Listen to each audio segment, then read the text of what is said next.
Yo people, welcome back to another review, this time Daredevil Born Again episode 8. Now this episode felt a lot more like the Netflix version, even the way it looked. I don't know if it was just me, but overall it was a solid episode in terms of the events, pushing the plot. There were some things I didn't like and some things that were annoying, but let's start with the positives. We'll start with the return of Bullseye. This guy finally is on the screen. It was good for the show. I think his standout moment was the interrogation scene with Matt. Him breaking out of jail, that was pretty cool. But I did have a problem with the fact that Matt Murdock basically was the reason that he got out. I get that they're trying to do the whole Kingpin can do some good stuff even though he's a villain, and Matt can cause some bad stuff to happen even though he's the hero. Matt can lose his cool, etc. I don't know about this though. I think this is a bit too much because technically those two people that Bullseye killed, the doctor and the police officer, that's on Matt. Anyone from here on out that gets hurt, that's because of Matt assisting his escape. The next positive was Kingpin as an individual and what's happening with his story. He's now merged his mayor powers alongside his mob boss powers, and this is creating a new level of unstoppable because essentially he's in a Palpatine position where he can control both sides. He's even blackmailing rich people at his party to further gain control of every aspect. We see the task force only listens to Kingpin now and not the chief police guy, which shows all the pieces and the foundations he's laid out across all the episodes are all finally coming together. We even see that he's been keeping tabs on Matt Murdock, on the swordsman, etc. These kind of vigilantes and people, which adds to his power of censorship and manipulation of people and the media. Kingpin even hired Heather as the marriage counselor because he knew that was Matt's girlfriend, so he could try and manipulate her against Matt if he ever needed to, and he's doing it currently. As I've mentioned throughout all the reviews, Daredevil and Kingpin have been going through storyline parallels in terms of both of them resurrecting into who they truly are, and it's made no clearer than in the dance scene in this episode towards the end. Even down to the fact that Vanessa was hiding a secret from Kingpin regarding Bullseye, and Daredevil was hiding a secret from Heather regarding who he really is, and both secrets being played with and about to be revealed before Bullseye tried to kill the Kingpin. This does bring me on to a part that I'm not going to say it's a negative, but for me, I'm not sure how to feel about it. And it was Matt Murdock jumping in the way of the bullet and saving the Kingpin. Now, I guess he did it because he found out that technically the Kingpin wasn't the one that got Foggy killed. And I don't know, his inner Catholic that believes in redemption just came out and got in the way. I get Bullseye told him that good guys defend their worst enemies, so it was kind of foreshadowing. I know that all these things, they tie into this scene, but I'm just not sure if I like it or not. It depends how this plays out in the next episode. Now, let's move on to the negatives. And the main problem I've had for this whole season, and this might just be a personal agenda, but it's Vanessa. Her story is fine. It makes sense. Whatever she's doing is fine. It's nothing too crazy. However, I just don't like that she's acting more like Kingpin than Kingpin. I understand she's meant to be a threat as well, and they've healed their relationship. Congratulations to them, that's all amazing. But I think Vanessa holds Kingpin back.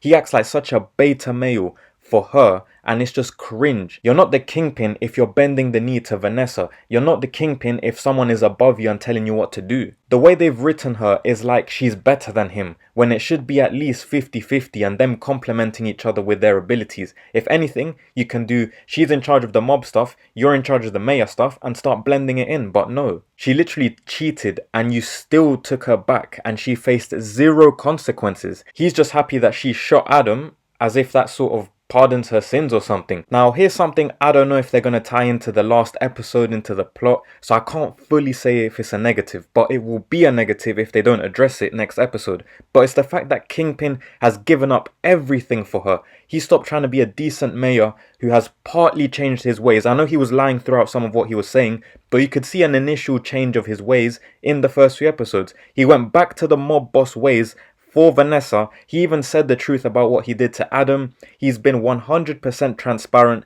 no more lies, but Vanessa isn't transparent back. Now this better be something with the plot, because if not, again, she gets away with doing whatever she wants with no consequences. Yes, Vanessa, it's okay that you slept with Adam. It's fine.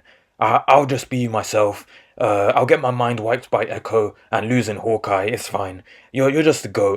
Can we please work out this marriage? She's literally hiding the fact that she hired Bullseye to kill Foggy, even though part of the Daredevil and Kingpin deal in season 3 is that Kingpin wouldn't harm Karen or Foggy. So by Vanessa doing that, it makes the Kingpin look bad in the eyes of Daredevil. it makes it look like he didn't keep his end of the deal and would give a reason for Matt to come back as Daredevil, which obviously Kingpin doesn't want.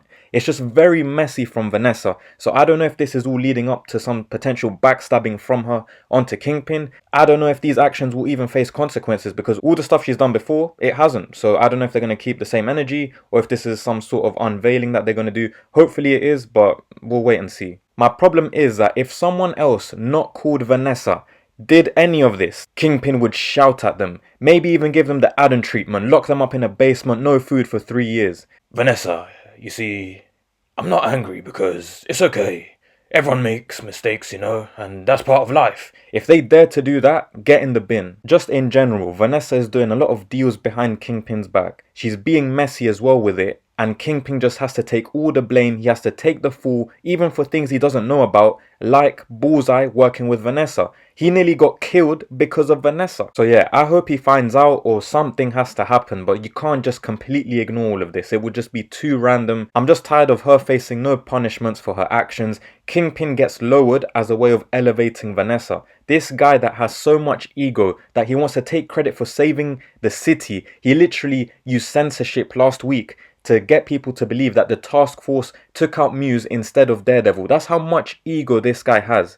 But he's a pushover for Vanessa at the same time. It doesn't make sense. Like I've been saying in the last few reviews, I'd like to see Vanessa die so that Kingpin, he stops being this beta and we can get the solo Kingpin with a newfound level of anger and hatred, which will make his dictatorship on New York feel even more like hell. This whole Vanessa death would be really the only way of getting character development and a more serious version of Kingpin that we've ever seen before in live action. Another negative I had was Heather. All her decent character work got destroyed in about 2 minutes, especially with that one line where she says to Matt that she saved herself against Muse because she basically hates Daredevil that much that she doesn't want to give Daredevil any credit for saving her. It's just stupid. It made her instantly unlikable, and I understand that this is part of Kingpin's manipulation, but this is just stupid. She should be taking a liking to Daredevil and Vigilantes, considering one of them just saved her life, and this would make her start questioning her work, her opinions on Vigilantes,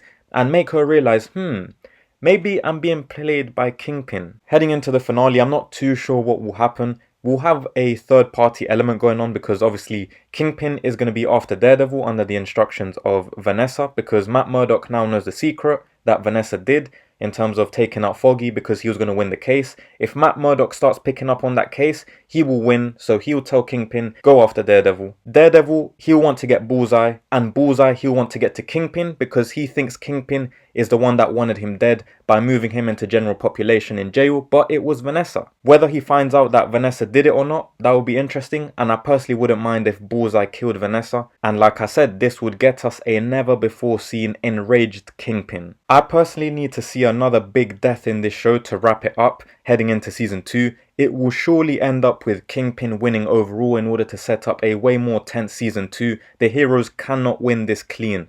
They can maybe win a fight or two, but something major has to happen that favors Kingpin. Overall though, this show has been better than I expected. You can tell some of the stuff that stayed was from the original Disney garbage script that they had with characters like Kirsten, and the new script and people in charge had to balance out a lot of that garbage with what they wanted to do, because this episode, like I said, it felt a bit different. So hopefully season 2 gives us everything fresh with this current team of writers. But yeah, as always, let me know your thoughts down below in the comments, what you thought of the episode, what you've thought of the season so far. Do you hate Vanessa as much as me, or is it just me that hates her? I'd appreciate if you could like the video, sub to the channel, and thank you for your time.